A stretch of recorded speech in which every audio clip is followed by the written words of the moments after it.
السلام عليكم، ازيكم عاملين ايه؟ يا رب تكونوا بخير وكل سنة وانتم طيبين. ويلا بينا على فكرة جديدة لرمضان هتعجبكم ان شاء الله. هنجيب بقى الصندوق ده، طبعا تقدري تجيبي اي كرتونة بس يكون حجمها زي الحجم اللي انا مستخدماه كده، وهبدأ ان انا اقسمها كده. هعمل زي رف كده في الكرتونة، طبعا تكون كرتونة سميكة شوية ومش محتاج ان انا اغلف الكرتون من جوه لان مش هيبان كل الكلام ده. فانا لازم اعمل الرف ده كده. انا هعمل معاكم النهارده ديكور لعلبه مناديل رمضانيه جدا هتعجبكم ان شاء الله.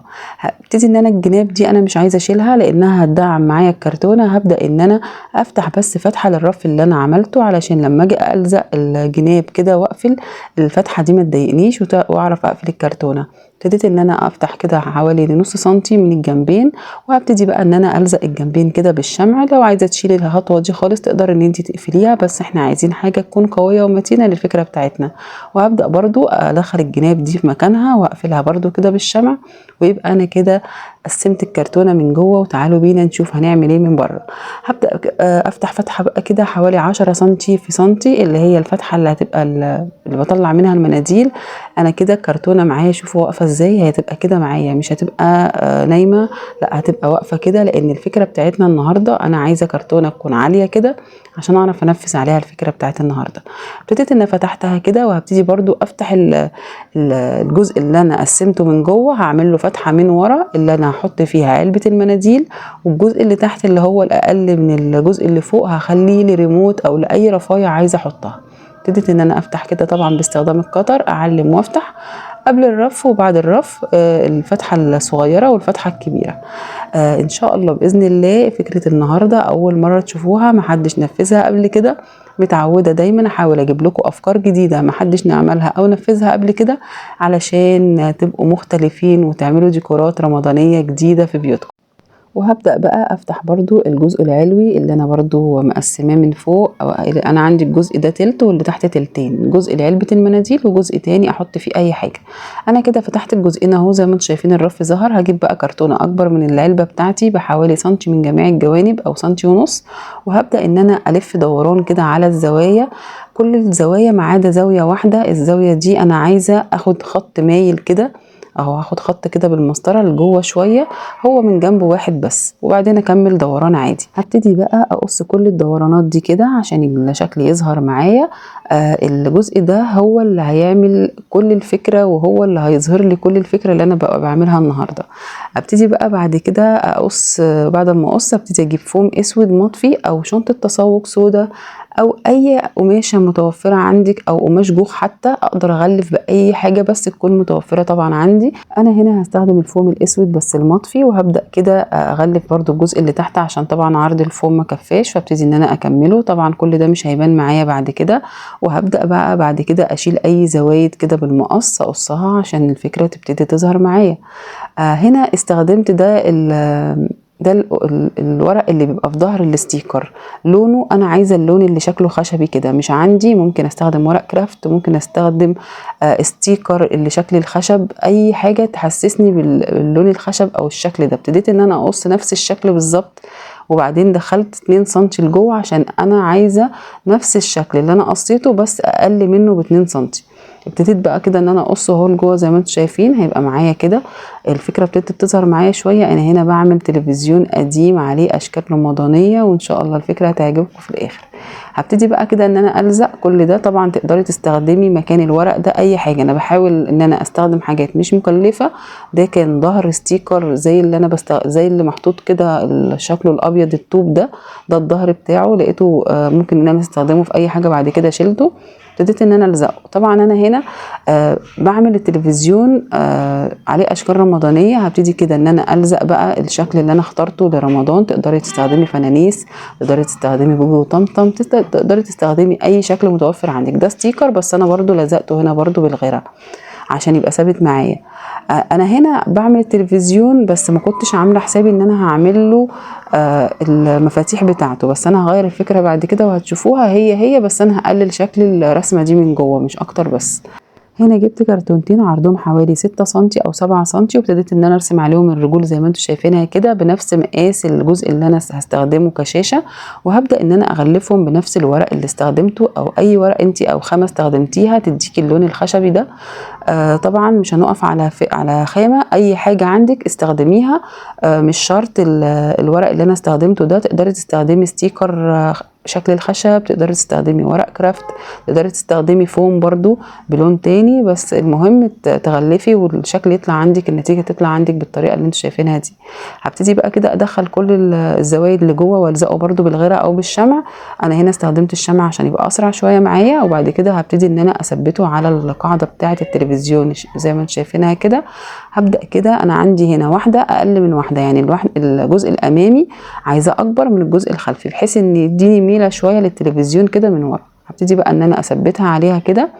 طبعا ده كده الجزء الامامي زي ما انتم شايفينه ابتدى يظهر معايا اهو، بس هنغير في الفكرة زي ما قلت لكم، علشان بجد انا كنت هعمله من غير زراير وكده، بس لا عجبتني الفكرة اكتر ان انا يبقى عندي التلفزيون هيظهر اكتر. وبرده قولوا لي رأيكم في شكل الشاشة بالزراير او من غير زراير. هبدأ بقى ان انا جبت هنا الفوم اللامع، وبرده تقدري تستخدمي اي فوم مطفي او لامع او اي قماش. وهبدأ ان انا افتح بقى كده الفتحة اللي انا عملتها للمناديل الاول اهي، وبعد كده هكمل تغليف الكرتونة كلها بالفوم من الجوانب ومن الظهر، مش هغلفها من الامام خالص، انا هغلف بس الكرتونة كلها كده زي ما انتم شايفينها.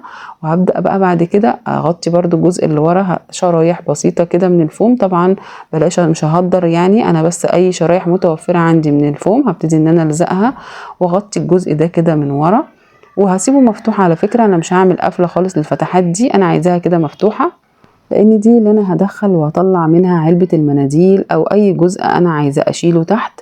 وهكمل يلا معاكم التغليف كده، ونشوف بعد كده فكرتنا هتبقى عاملة ازاي. يا ريت بقى لو اول مرة تشوفوا قناتي وعجبتكم افكار النهاردة او فكرة النهاردة، اشتركوا في القناة وفعلوا زر الجرس ولايك وشير للفيديو عشان يوصل لكم اي جديد بقدمه. اخر قطعة معايا هي هبتدي ان انا برضو اغلفها.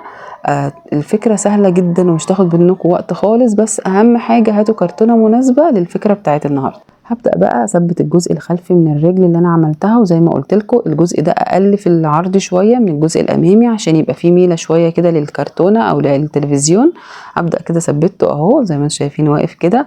ابتدي بقى ان انا اجيب الغطا ده وهقص 3/4 دايرة كده اللي هو هيبقى الاريال، وهبتدي اطلع منه كده حوالي شريطين كده العرض بتاعهم سنتي او ازيد بحاجه بسيطه. وهنقصه ونغلفه برده، هوريهولكم في الاخر وانا بركبه. بس هنا بقى الفكره اللي انا قلت لكم عليها ان انا حبيت الشاشه تبقى اصغر، قصيتها تاني صغرتها بس شويه، وهبتدي ان انا الزق في الجنب هنا كده شريط من نفس برده الورق اللي انا استخدمته اللي هو شكل الخشب شويه كده، وهبتدي ان انا اجيب دايرتين كده صغيرين احطهم هنا اللي هم المفاتيح بتاعه التلفزيون. الشكل هنا هيبقى اجمل من لو انا كنت سبتها شاشه كامله. وبرده زي ما انتم حابين تقدروا ان انتم تستخدموا الفكره باي طريقه. وهجيب برده هنا برده دايرتين اصغر من نفس الورق وهحطهم كده جوه، وقصيت كده جزء كده شرايط كده اللي هي كانها زراير. اي فكره تقدروا تحطوها لشكل الزراير تقدروا ان انتوا تحطوها. طبعا سبتها مفتوحه من جنب اللي انا بقص منه، وهبتدي ان انا اجيب شريطه تانية احطها عشان تبقى مقفوله من الجنبين، وابتدت شكل الفكرة توضح معايا اهو. انا هنا هلزق كده برضو الحتة دي علشان يبقى كأنها الجنب اليمين زي الشمال. وهبتدي بعد كده اركب الحواف. انا هنا الكرتون عندي من الجنب ظاهر، قصيت شرايط فوم بني رفيعة اقل من سنتي او نص سنتي تقريبا، وهبتدي ان انا اغلف بيها كل حواف الشاشة اللي انا عاملاها، ويطلع معايا الفينش النهائي للفكرة شكله كويس. طبعا تقدروا تعملوا الفكرة دي مشروع، تقدروا ان انتوا تنفذوها ديكور في رمضان، تقدروا ان انتوا تهادوا بيها اصحابكم. هنا برضو على الفتحة بتاعة المناديل هبتدي برضو ان انا احط شرايط كده من الفوم اللي انا غلفت بيه الشاشة كلها من الحواف عشان تبقى برضو متبروزة كده معايا. الفكرة سهلة وبسيطة وان شاء الله تقدروا تنفذوها، وقولوا لي رأيكم في التعليقات والفكرة عجبتكم ولا لأ. وان شاء الله باذن الله احاول اجيب لكم افكار جديده لرمضان محدش نفذها قبل كده، علشان نبقى بنجدد كده في بيوتنا. يعني كلنا عملنا في اشكال لفوانيس كتير، وكلنا عملنا اشكال لديكورات لرمضان كتير. ابتدي ان احنا نجدد ونغير لاشكال جديده. الفكره دي موجوده على فكره وبتتباع، بس انا حبيت انفذها بايدي بدل ما اشتريها. بصراحه مش عارفه هي بكام، ما سالتش، بس عجبتني الفكره وعجبني شكلها وقلت انفذها. واحنا بنحاول نعمل كل حاجتنا باشغال وشغل يدوي. هنا انا بشيل بس الزوايد بتاعه الفوم عشان ما يبقاش فيه كده حاجه ظاهره عندي. وكده الفكره خلصت معايا. زي ما انتم شايفين تلفزيون قديم عليه شكل رمضان بالشخصيات اللي انتوا عايزينها. وهنا هلزق الجزء بتاع الاريال اللي انا قلت لكم عليه، يعني في الجنب كده، مش هيبقى في النص، في جنب كده التلفزيون، في الجزء اللي انا سبته بارز كده الكرتونه زي ما انتم شايفينها كده بارزه شويه لفوق. هبتدي ان انا اثبته كده بالشمع. وبكده تكون الفكرة خلصت. ادي الجزء اللي احنا سيبناه لعلبة المناديل، والجزء اللي تحت نحط فيه اي حاجة. عملنا برضو تنظيم للبيت في رمضان. هنحط بقى كده علبة المناديل ونشوف الشكل هيبقى طالع عامل ازاي. ادي الشكل اهو النهائي، يا رب يكون عجبكم باذن الله. نحط كده علبة المناديل في الجزء ده، تقدري تدخليها وتطلعيها بكل سهولة. اهو الجزء ده تقدري تحطي فيه ريموت، تقدري تحطي فيه مفاتيح، تقدري تحطي فيه اي حاجة جميلة. وفكرة ان شاء الله باذن الله تعجبكم وتقدروا تنفذوها. وكل سنة وانتم طيبين. اترككم في رعاية الله وامنه، والسلام عليكم ورحمة الله وبركاته.